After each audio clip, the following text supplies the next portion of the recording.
of Jefferies. We love everything about him. He's a handsome man. We appreciate him coming on the show. He's also the chief market strategist at Jefferies. He's a CNBC contributor. David, thanks. I'm not going to ask you about energy drinks. Don't worry. We can use the Google for that. You know everything there is to know and more about Jay Powell. Your piece a couple days ago was a little edgy. Is Jay Powell kind of coming around to the Trump way of thinking? What did you mean by that? Well, Brian, first of all, just let me say I want to echo what Guy said earlier in the show. It's great seeing you and Kelly together. It's a lot of fun. It's not 1 + 1 = 2. It's 1 + 1 = 3 or 4. You guys are great, and it's been a lot of fun to watch because I've been with both of you guys before solo, and I really enjoy it.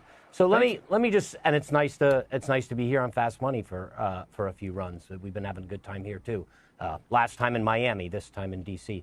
But let me get to your question, which is how will Jay react to the aggression from Trump that is going to last probably through May of 2026, which is when his term ends. And I think it's going to be different than 2018. If you remember 18, it wasn't fun. He pushed back pretty hard. He said we were a long way from neutral. We had a really ugly Christmas time in 2018 as the Fed got very hawkish. And then he had to pivot back and he started cutting. I don't think that kind of line in the sand, that aggression is going to be the same.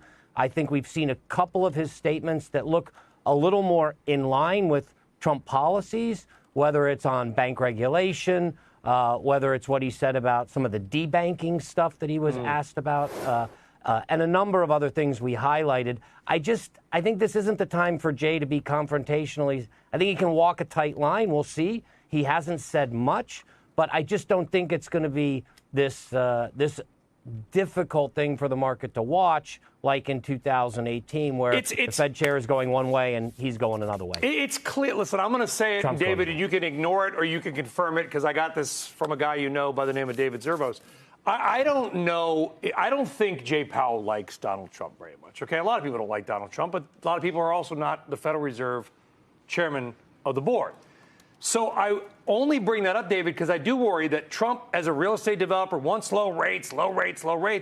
Even if Jay Powell wanted to cut rates, I do worry.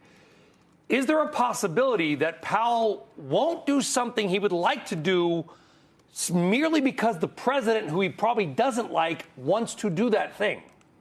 Well, I think the answer to that early in Jay's career was more of a yes than it is today. And the reason I say that is right now, Jay, and I think you're right about, I don't think they're going to be golf buddies when Jay walks out in May. I don't think he's getting invited to Trump West Palm Beach, and I just don't think that they're going to be friendly. That said, Jay cares about his legacy, and his legacy is aligned with success in the economy, which is also aligned with this administration. And Jay's on the end of his career as the Fed chair.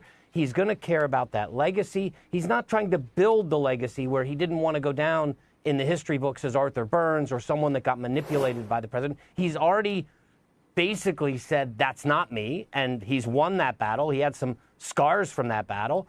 And now it's time, I think, just to play an easier game here into the end. Does that mean he cuts a lot if the president wants? No, it just means that it's not going to get aggressive. That's my call.